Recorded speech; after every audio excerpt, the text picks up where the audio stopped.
Welcome to The Growth Equation. This isn't your typical business podcast. We're keeping it real about the challenges of scaling up, period. I'm Tristan Wright and I've been there. I've built and scaled my own business. I've sold it. I've learned a ton along the way. Now I'm bringing you the no BS stories of founders who are in the trenches right now, navigating that messy middle. We're talking advertising, marketing, design, creative, branding, the whole 9 yards.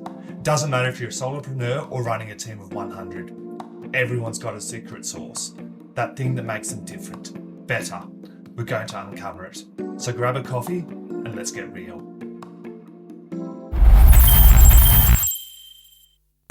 Today we're talking with David Hayes of HBK. Welcome, David. Thanks, Tristan. Thank you.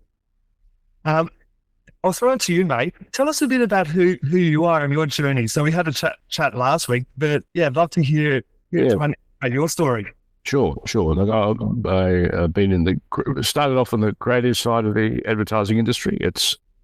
I've been doing that for a while now, and worked in various multinationals and local agencies before I started HBK, which is now a bit more than 25 years ago. So it's been a while. So you would have seen the ups and the lows, the highs and the lows. You would have been through lots of different iterations of the business. There would have been fun times. There would have been challenging times. All of the above. Yeah, no, absolutely. I mean, you tend to remember the fun times more than the challenging times, because the industry was a lot of fun, and not just frivolous, but it was a very creative industry to work in the 80s and 90s. I'm not sure it's still as creative as it was. Yeah, I imagine it's changed a lot. So when you started, believe it or not, I was still in school when you started your agency. Now. Sorry, I had to state it. So why did you get into starting it? Was it HBK to start with, or? No, at the very beginning, it was with a fellow called Michael Berry, and that's the B in HBK, who's now no longer in the business. But Michael and I worked together creatively at Grey Advertising in Melbourne, and we worked on TAC and a few other bits and pieces there. I was just approaching a time in my life where I thought I'd like to have a go at doing it myself, and that you have to do it. It's on.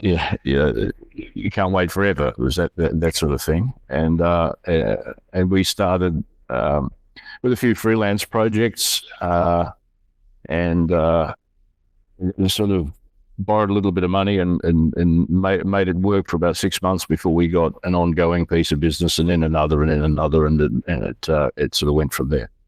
Awesome. So what type of what sort of jobs did you have back in the early days? Oh, look, some sort of fashion industry stuff. Michael Berry's background was in fashion and retail. We did quite a bit of work for Chadstone and for another shopping centre up in Sydney called Chatswood Chase. But our first real client was part of the Dulux group of businesses, which was Cabot's, who do timber coatings. Yep. And we worked with them. It turned out for about certainly more than 20 years, and we're still working very closely with the Dulux group on other assignments now.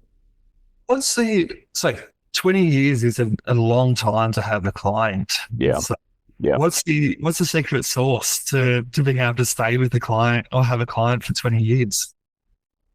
Gosh, well, I mean, it's always been something we've prioritized.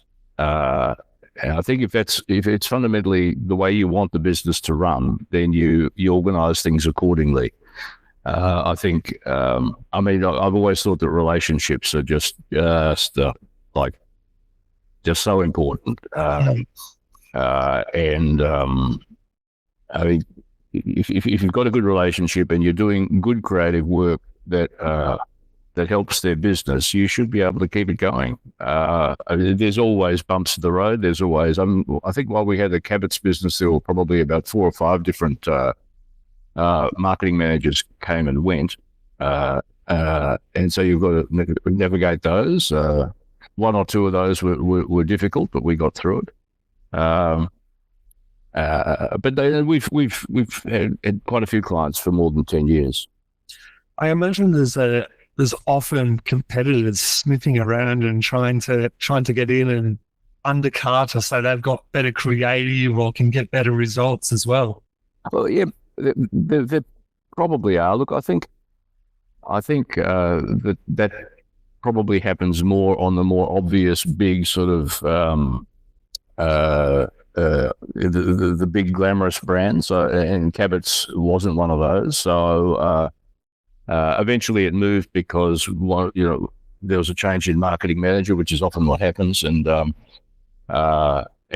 we'd had a good run. But look, I'm sure that there are more people sniffing around for the Dulux business than there were for Cabot's, and we did at one point. They were struggling to get sort of work that they needed from their agency of record, and so we swung in and launched one of their new interior paint for them that was really successful. They for a long time said it was their most successful product launch ever. Wow! But now my dog's about to come running into the room, so that's so good. Bring the dog in, and we can all meet the dog. Yeah. But it's funny. As soon as it was in the trade press that we were doing that work, we got phone calls from agencies that wanted to sort of buy us and all that sort of stuff because we were doing work with Dulux. Wow, that's amazing. Yeah. And we haven't spoken about this, but did you get other outside investment in, or is it all still privately owned by you and the partners right now? Yeah, it's all still privately owned. Yeah. That must have been an amazing thing to have other agencies or other people come to you saying, "Hey, we want to invest or buy out." Yeah. Look, it's interesting. We had. I don't think it's never been my intention to set the business up to sell. Because I like the work, and I'm a lifer, but clearly, it does make you focus on getting an approach like that makes you focus on aspects of the way you're doing business. And so, well, look, if we had been setting the thing up to sell, what would the money side of things need to look like, and should we think of it that way? So it did get us thinking about some of that. Yeah, it's probably a good way to look at how to optimize or make the business slightly better, even if you're not looking to sell. Exactly. Yeah. I want to go back to the start of the conversation. You mentioned that you feel the industry is not as creative as it used to be. So, yeah, well. Look. There's obviously some really good creative agencies doing really good work, but I think there's more of an unequal distribution, if you like. I think that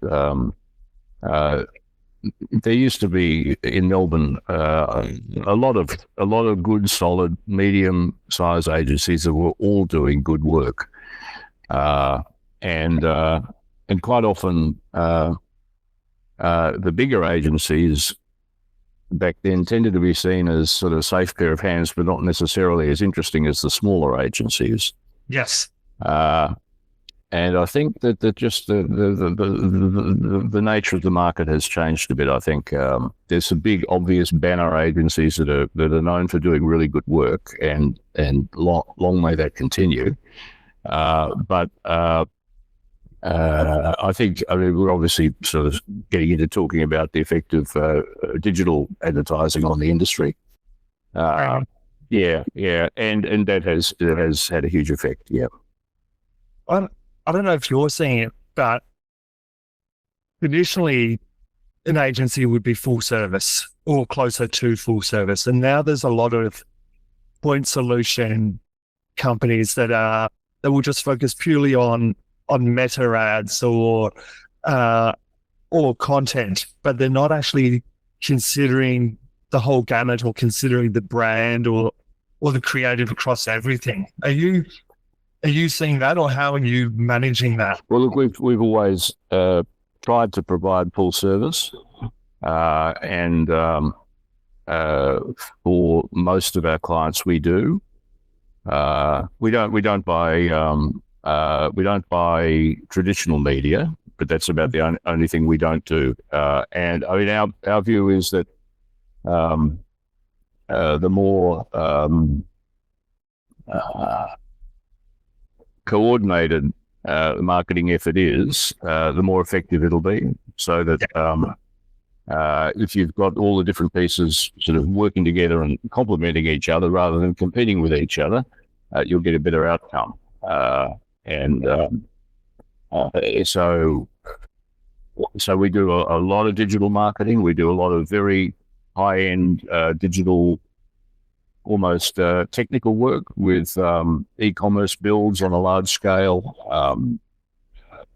some infrastructure stuff around technical trade warranties and things like that. And if you can make all of those things work together such that you've got a way that you want the brand to be seen and a message that you want it to everything to keep sort of referring back to and reinforcing, it'll particularly now when media is so much more fragmented, than having continuity of messaging is more important than ever, but at the same time, you're getting more fragmentation than ever. So, I mean, that's our view. Yeah, and that's what I'm seeing as well. And it's a lot of the end consumers, we'll call them end consumers, businesses that are hiring an agency to do paid ads versus a different agency to do a different component, and they're not talking from the same hymn book almost. Well, what you do, you're creating competitive suppliers. So that so one supplier will tell their client that what they're doing is the most important part of the equation that should be prioritized because they want the budget, and you've got somebody else who's saying that they're part of it. So it becomes sort of. I mean, I've been through a lot of that with particularly with media agencies where we're in competition for the relationship, and it's not productive, and. You're right. As there's more and more specialists around all these different aspects of particularly digital marketing, the relationships are getting torn apart all over the place. Yeah, totally. Yeah. Now, you've been on, obviously, 25 years is a decent journey. So I want to hear about a couple of times where you almost threw the towel in, or you've had some challenges, because I'm sure there's been some highs and there's lows, and like you forget about the lows because you're at a great time now. But I want to hear about some of the real big challenges that you've had. Sure. Look, I think we weren't very good financially to begin with. I think that was our main stumbling block. Probably a couple of them. First time around, I think when we brought in a third partner who's now no longer with the business, but who helped us a lot at the time to sort of look at our books and tell us that really we weren't making nearly as much money as we thought we were making, and in fact we were in a bit of trouble. And he juggled and he helped. He organised for some of our suppliers just to sort of be patient with us while we got through that situation. It took us about 6 months and there were a couple of suppliers in particular who funded us essentially for about 6 months before we got through it. And that's really something when people that you work with are prepared to help you like that. When you say suppliers, are you talking about businesses that you are buying media from? Or? No, back then it was printers that we were using. Yeah, and we were doing a lot of print work, and they said, look, you don't worry about paying us. Keep giving us the work, and we want to try and help you sort it out. Yeah, that's amazing. Like, Yeah, obviously you'd been loyal to them, and they knew that there was an opportunity to keep building the business with. yeah. I can tell you a story. My dad and my grandfather were both in the industry, and when my grandfather died, my dad had been training at an agency called USP, United Services Publicity, that eventually became what DDB is now. And when his dad died, he got a phone call from the head guy at USP saying, "You're going to have to, get your head together, basically, and get a lot of things in your life organised. Why don't we send over a couple of our account directors to run your agency for you for a month or 6 weeks or 2 months? They'll have the blinkers on. They won't, but you go away and you look after the things that you need to do with your family, and we'll look after your agency for you for a few months." That's amazing. Like, they obviously saw something in the agency. So yeah. Yeah, but that sort of camaraderie amongst competitors, I thought, was pretty impressive. Yeah. For me, the way I see it is there's so much work out there, and there's so many clients out there. Like, there's no competitors. Like, businesses are going to buy from you, the individual, and your point of difference. So the way I see it is work with what we traditionally know as our competitors. Yeah. No, I agree. Absolutely. I that's a misconception about the industry, I think, is that you're all at each other's throats the whole time, and it's not the case. Maybe we should be a bit more like that in my business, but and look, we keep to ourselves as a business pretty much, and I think it's interesting, the perceptions that people have of the industry. Totally. What's your headcount at the moment? Roughly 23 or 24 people, something like that. So you would have had like some challenges with talent acquisition and retention. So I imagine there would have been times that people have felt like they're outgrowing the business, or have been poached. Like, has that been a challenge for you over the years? We've certainly hired some people that we shouldn't have hired, and that's a whole separate issue, I suppose. But the people that have been really key in the business, we've made a lot of effort to keep, and all sorts of incentives to keep them in the business. I mean, you're probably getting the idea that the continuity in a lot of ways is pretty fundamental to what we are. Yeah, the environment to work in. That's right, exactly. So continuity of staffing and retention is a really big thing for us. So we did go through a period where we weren't hiring as well as we should have been, and we reviewed that whole process with the help of a friend who was at a senior role at a big national business, who said, "Look, here's a template for how we do it in our business." It's exhaustive, the detail that they went into, but overnight we got better results.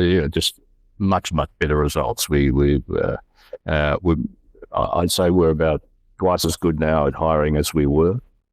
What were the learnings you took from that? Because a lot of my clients will have hiring issues, and they're like, "Is it me?" Like, they're saying, "Is it me, the leader?" Or is it we're not attractive? But yeah, look, I think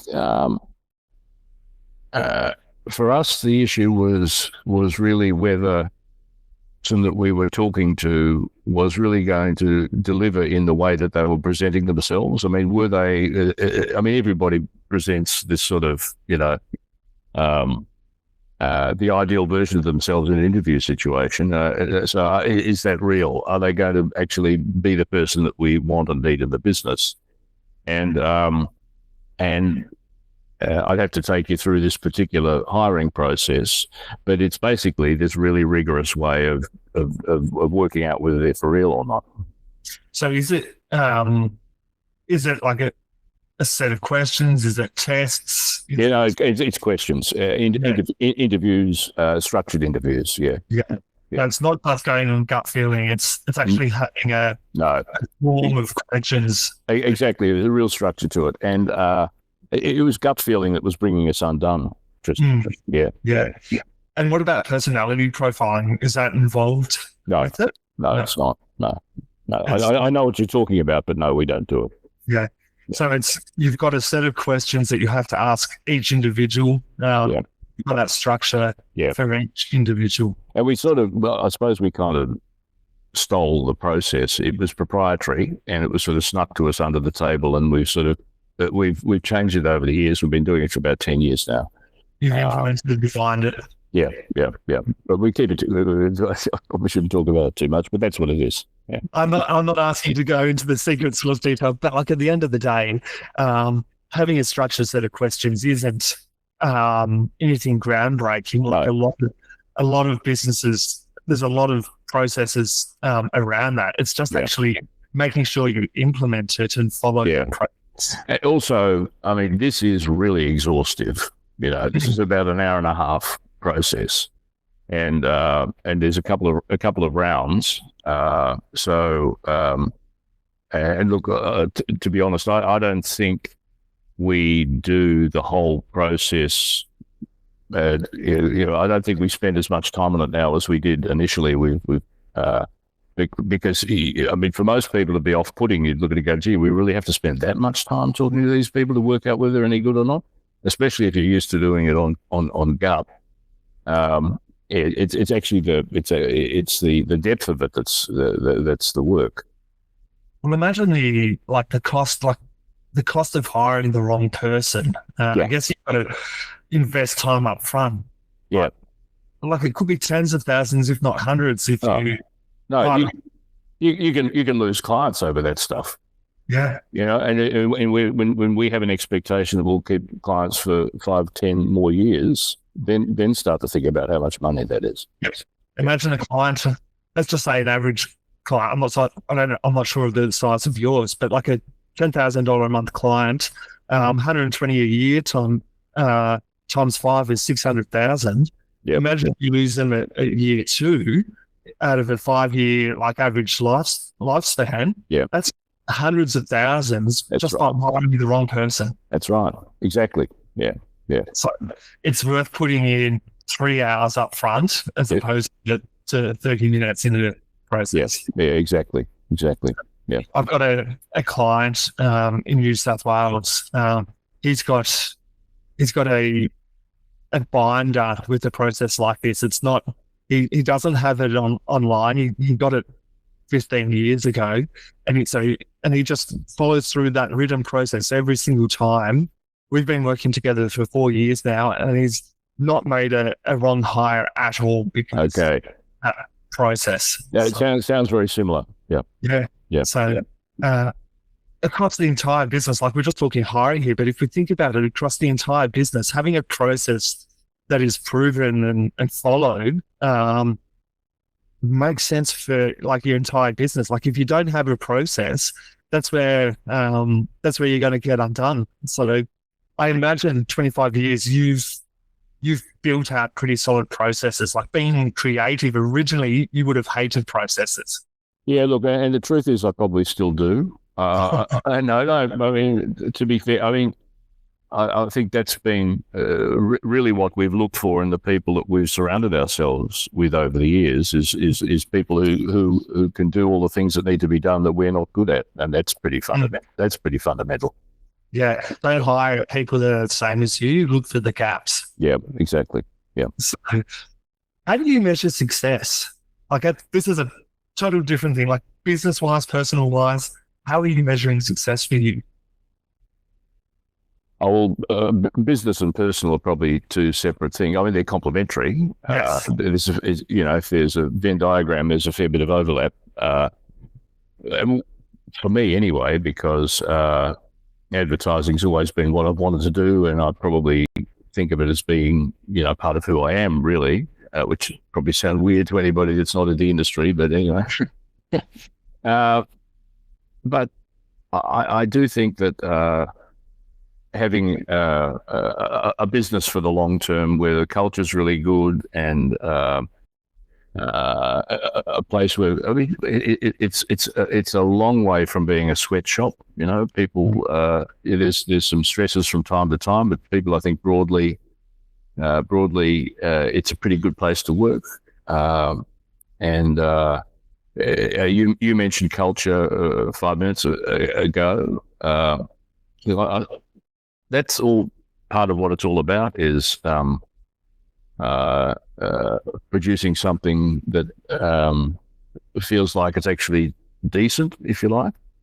But as far as clients are concerned, I think there's two parts to it. Hopefully they'll see the values of our business.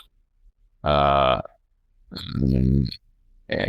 I think that's really important. But at the same time, we have to be able to produce work that's interesting, in a way that's interesting, in a way that's appropriate. You don't want to just sort of be sort of crazy for the sake of being crazy, which you can do, and then have that marry up with the substance that we're getting now out of the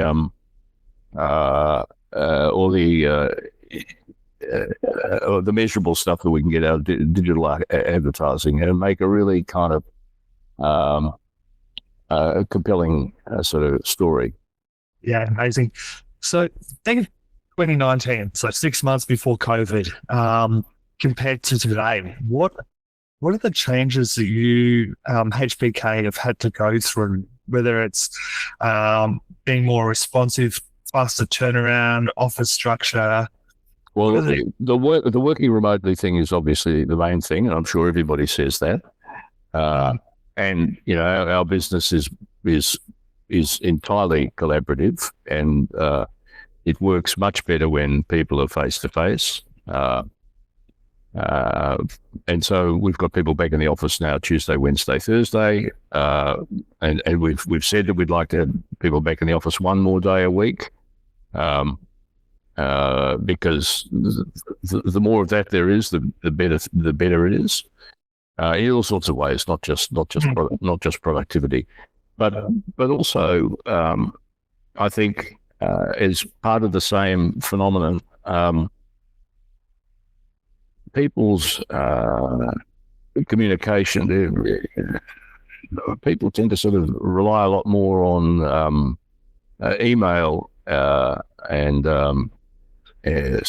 rather than just getting on the phone and talking to people, which, look, when you're all in the same office together and all on the same floor, it's so much easier to get up and talk to somebody that's sort of 30 feet away rather than emailing them. And look, I understand email is a great way of formalizing and sort of saying, well, this is what we agreed, and here's when we said that would happen, etc. But a lot of the time, I think it's used just to get a job off your little list that you're running. So I've done that, So that doesn't mean you achieved something. You achieved something when you haven't really. And I mean, everybody. There's so many conversations you've had online with people where things have been misunderstood, and things have actually turned into often not a great experience because of those sorts of misunderstandings, when a phone call would have dealt with the same thing in 90 seconds, and everybody would have understood each other perfectly. Totally, and something that could be resolved with under an hour. It takes 3, 4, 5 days. Oh yeah, exactly. Just backwards and forwards and backwards and forwards and backwards and forwards, and there's all this simmering sort of tension on the other end. And you do not want that. Are you seeing any pushback, like thinking different generations and different ages, that are you having different feedback about coming back into work or work style or work structure? Yes, I think so. I think those things are all connected. I think for a lot of people, maybe just naturally, it's a bit more intimidating to pick up the phone in any situation and actually talk to someone rather than emailing them. I mean, that it used to be that was essentially what the business was all about. But we've now got a way for people to do all of that without the apprehension or without the tension of picking up, actually talking to people. And yeah, it is a generational thing for sure. Yeah, that's a big part of it. And it's and I'm even starting to feel like, yes, I'm younger than you, but I'm feeling the generations that are younger than me are doing things totally differently, and it's the way you need to engage with them and get their attention is very different. Yeah. Thinking 5 years ahead, what do you see for the industry and the way work's delivered and outputs? What do you? I can see a smile on your face. It's like, Oh no, I had a funny thought on this, which was I've always thought that there's been this huge rush towards measurability, which is all well and good, and you can justify money you spend in that way, and it all sort of makes sense. But I would, much rather have an interesting message going out to people. I think interesting messages are just inherently more effective. And I'd always thought that people would spend an awful lot of time getting used to the new technology, and then realize after a little while, in an almost Darwinian way, that you can use all of that technology, but if you actually make the message itself interesting, you'll get a much better result. So that's my little my little dream scenario for sort of 5 years from now, is that we'll start move more back in that direction. So we'll go. So you're hoping that we'll go back to more needing the human mind as opposed to AI, or? Yeah, well, AI is a whole an interesting and separate subject, but and it's hard to pin it down because it's changing and improving so quickly. So the stuff that you can see now that is so obviously AI and is going to communicate is currently sort of handicapped because it's so obviously AI. In a couple of years, and literally it'll only be a couple of years, it won't be so obviously AI, and the images will have lost that artificiality. The voices won't sound as sort of stilted and artificial as they do, and it will start to become more and more effective as it becomes less obvious, I think. Yeah, totally. And I'm imagining if you don't adapt to that and be at the forefront, your agencies will go backwards. Yeah, especially, I mean, there's two things. There's using it, to take costs out, but also just into day-to-day efficiency with the document writing and presentation creation, all that sort of stuff. Yeah, totally. If you were to give an up and coming business owner one piece of advice from everything that you've learned through your journey, what would that one piece of information be? Someone starting a business, that sort of thing. I've been in business for 4 or 5 years, and so. Well,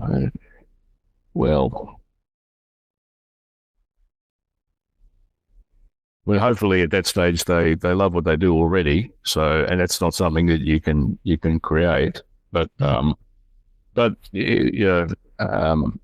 If you focus on relationships, then I think everything else flows from that, because I mean, it's not just about making sure that your clients like you.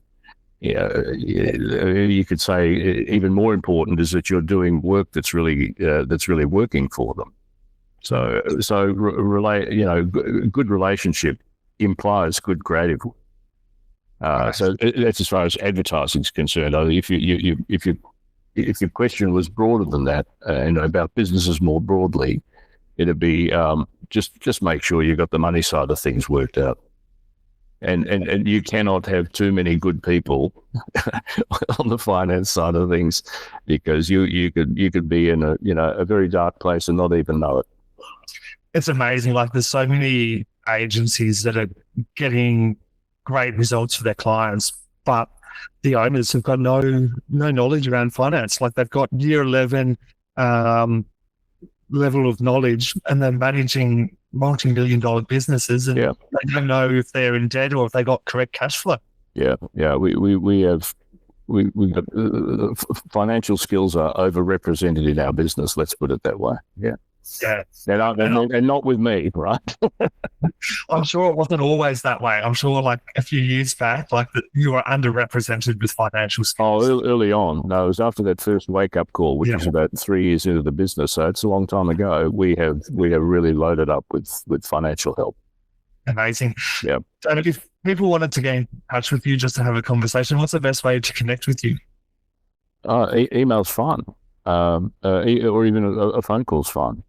Awesome. And I'll share those contact details in at the end in the podcast in the show notes. So Thank you very much for your time, mate. A pleasure. No, it was fun. Yeah. Have a great day. Righto. Thanks, Tristan. Thanks.